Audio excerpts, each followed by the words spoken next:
Hi everyone, this is lesson 7.1 on Pythagorean Theorem. So unit 7, which is where we're headed to next, is all about right triangles, and we're going to start off by learning the fundamental theorem of right triangles, or one of the fundamental theorems, which is called the Pythagorean Theorem. So I know many of you have worked with the Pythagorean Theorem before, but if not, we're going to do a quick review on it. So Pythagorean Theorem is used to find the side lengths of right triangles. And also we're going to learn about what different kinds of Pythagorean triples there are and what that means and how it can help us solve problems. So first of all, there are different proofs. If you want, you can go to this YouTube link and watch the different proofs of the Pythagorean theorem. But basically, if you've got two sides, the Pythagorean, or a right triangle, first of all, consists of a right angle, and opposite the right angle is called the hypotenuse. And then the other two sides are called the legs. So say your legs are A and B and your hypotenuse is C. The Pythagorean theorem says that the sum of the squares of the legs, so A squared plus B squared, is equal to the square of the hypotenuse, which is C squared.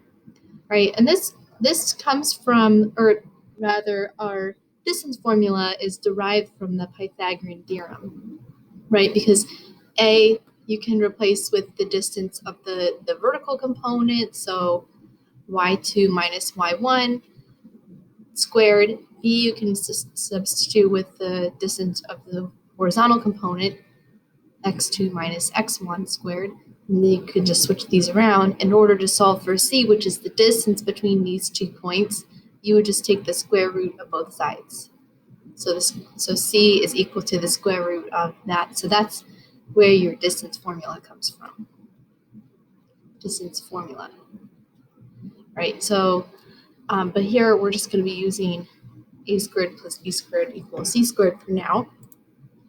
So find the missing side length of the following right triangles. List your answer in both exact, radical form, and estimated round to nearest tenth. All right, so we're going to learn a little bit about how to write in radical form as well. So radical just means you leave your number under the square root, but you simplify. So if there are any perfect squares, multiple perfect squares in here, then you would bring them out. So for example, if it was a square root of 8, well, does 8 have a factor that's a perfect square? Yes, 4. 4 is a perfect square. Your perfect squares are 1, 4, 9, 16, 25, 36, 49, etc. Those are your perfect squares.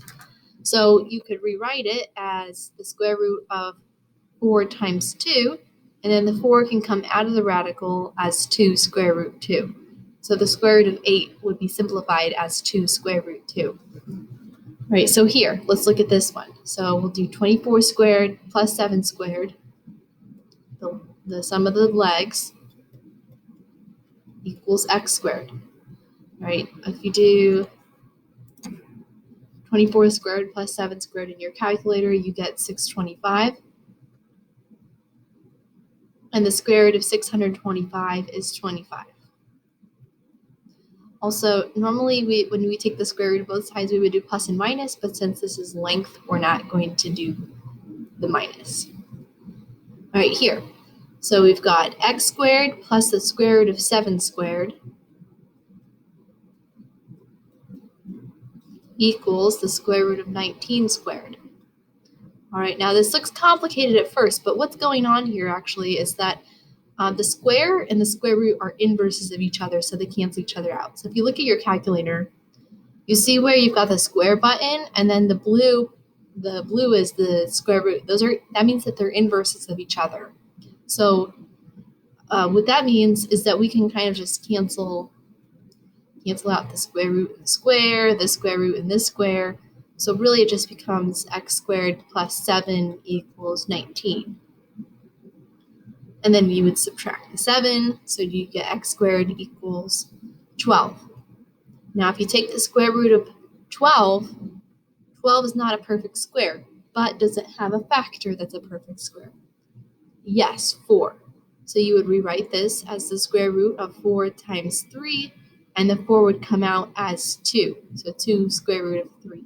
So that's how you would write your answer in radical form. This is exact radical form.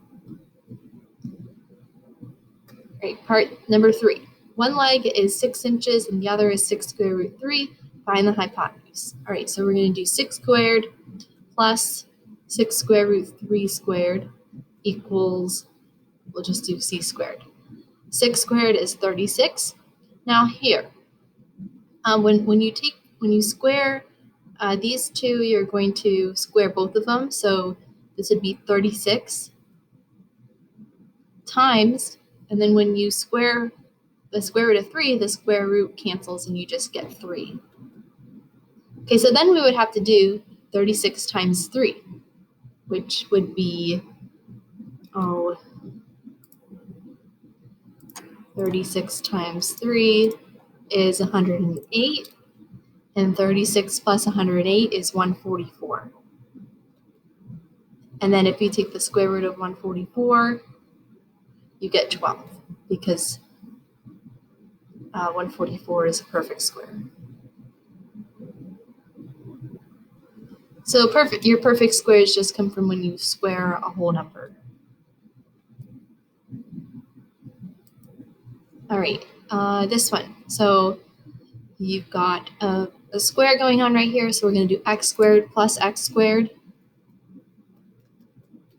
equals 8 square root 2 squared. Okay, so x squared plus x squared is 2x squared. And then what do you get when you square 8 square root 2? Remember that the 8 gets squared, so that'd be 64. And then this square root cancels, so you get 64 times 2, which is 128. So 2x squared equals 128. And then if you divide by 2, or you could just kind of cancel out these 2's up here, so 64, and then the square root of 64 is 8. So x equals 8. Number 5. A 16-foot ladder rests against the side of a house. The base of the ladder, okay, so I'm going to pause right here actually. So the side of a house, so let's make the side of the house. This is a 16-foot ladder is resting against the side of a house like that. So there's your ladder.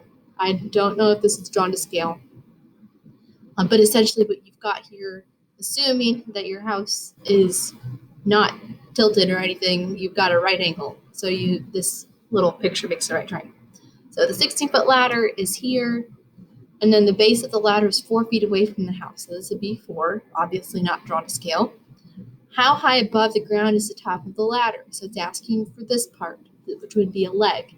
So we're going to do x squared plus 4 squared equals 16 squared. Okay, simplify. 16 squared is 256. Minus the 16. We get 240. All right, now here's a little practice for us. 240 is not a perfect square. But what does it have any factors that are perfect squares? So here you would want to experiment. So we're going to take, and we want to not just find any factor, because you might be thinking 4, but we want to find the biggest factor. So take 240 and try dividing it by some of your perfect squares. So say 36. All right, nope, not divisible. How about 240 divided by 25? I'm kind of guessing that that's not going to be it. Nope. 240 divided by, how about the next one under that, which would be 16? Yes, so 16 and 15. So we would write this as the square root of 16 times 15, where the square root of 16 will come out as a 4, but the square root of 15 will stay inside. All right, so you've got that. If it asks you to do, this would be feet, if it asks you to write your answers exact, or if you rounded it, it'd be 15.5 inches. All right. So just a couple more examples here.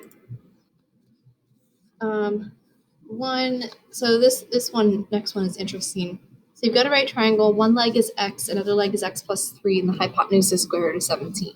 So we're going to do x squared plus, and then this is x plus 3 squared equals, and I know when I square the square root of 17, the square is going to cancel out, so we'll just write 17. Now here, remember from algebra that you can't just distribute the square into the parentheses because you have a plus sign in the middle. So instead what you would need to do is rewrite it as x plus 3 times x plus 3 and FOIL. Remember to FOIL? So first adder, inner, last. So x squared plus 3x plus 3x plus 9. And then bring down this x squared equals 17. All right, so then you've got 2x squared plus 6x. I'm going to go ahead and subtract this 17 over, because remember when we solve for quadratic equations, you need one side to be equal to 0. So that would be negative 8. All right, now one thing that I see here is we can divide everything by 2. So let's do that. Divide everything by 2, and you get x squared plus 3x minus 4 equals 0. And then you would factor this once it's set equal to 0. So you put x, x, and then what are factors of 4 that add to 3? Easy, 4 and 1, where the 4 is positive and the 1 is negative in order for it to be a positive 3x in the middle. So then if you set each factor equal to 0 and solve for x, you would get x equals negative 4 here, x equals positive 1 here. So that means you can't have a negative x. So x would be 1. So then it says, what are the lengths? Find the lengths of the legs. So one of them was x, so that would be 1 inch. And then the other one was x plus 3, so 1 plus 3 would be 4. So 1 and 4 inches. All right, a few more examples. So classify triangle ABC. So it would be isosceles, the entire thing, because two sides are congruent.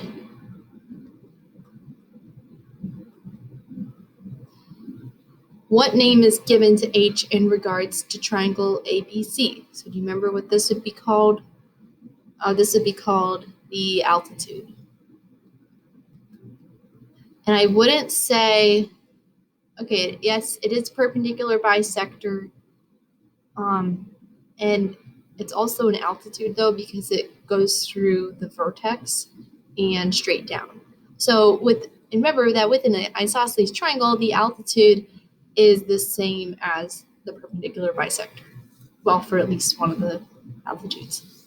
And then to find the area of the triangle, we would need to do 1/2 base times height. The base of the triangle is going to be 16. But the height of the triangle would be the altitude height, which we don't know. So let's find it. So let's do 8 squared plus h squared equals 17 squared. So this would be 60. Subtract 64 on both sides. If you do 17 squared minus 64 in your calculator, you get 225. The square root of 225 is 15 because it's a perfect square. All right, so we're going to do 1/2 times 16 times 15. 1/2 times 16 is 8, and 8 times 15 is, well, 2 times 15 is 30, so 30 times 4 is 120. So the area would be 120 meters squared. Don't forget to square your units when you find area. All right, and then one more example here that's kind of similar, but we will do another example with doing the exact answer. So find the perimeter. So in order to find the perimeter, we will need to find x. But in order to find x, and we don't know if this is a right triangle. It doesn't say if D is a right angle, but I do know that F here is a right angle. So let's do, well, in order to find x, we'll need to find DF. So in order to find DF, we'll have to do Pythagorean theorem with this triangle. So I'm going to let this be y. in the meantime.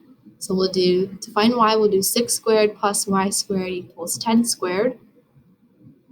36 plus y squared equals 100, minus 36 on both sides. And you get y squared equals 64, so y equals 8.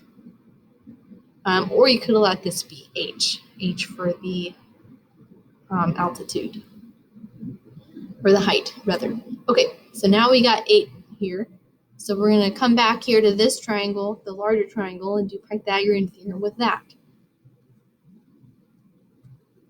So 8 squared plus 12 squared equals x squared. And 8 squared plus 12 squared gives us 208. Now, 208 is not a perfect square, so we'll need to experiment to see what factors of 208 are perfect squares. So let's do 208 divided by, let's start with, how about 64? Nope. 208 divided by 49. That'd be the next one. It might be helpful to have a list of perfect squares with you, because I have one in my room that I'm looking at. Divided by 36. Nope. 208. And I know it's not divisible by 25, so the next one would be 16. Yes, so 16 and 13. So this would be the square root of 16 times 13. And then the 16 comes out as 4 square root 13. So 4 square root 13 is the value of x. And then from there, you can say equals, if you type that in your calculator.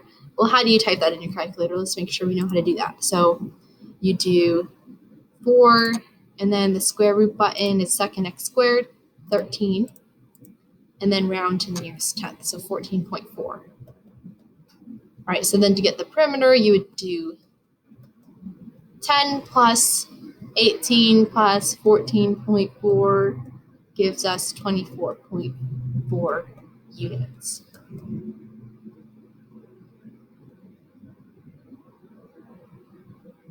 All right, so that is all. However, this is something that you might want to keep in your notes, as well as your perfect squares up to 100. So these are called Pythagorean triples, because if you do a squared plus b squared and c squared, then these are all whole numbers that work with the Pythagorean theorem. More often than not, if you're working with the Pythagorean theorem, you're not going to get a whole numbers as your answer. But these are special cases where you would. So you might want to write these down. Not that you'll be quizzed over them, but it's nice to know that, for example, if your hypotenuse is 13 and the side length is 12, then you know that the other side length has to be 5. Okay, and the same for these ones.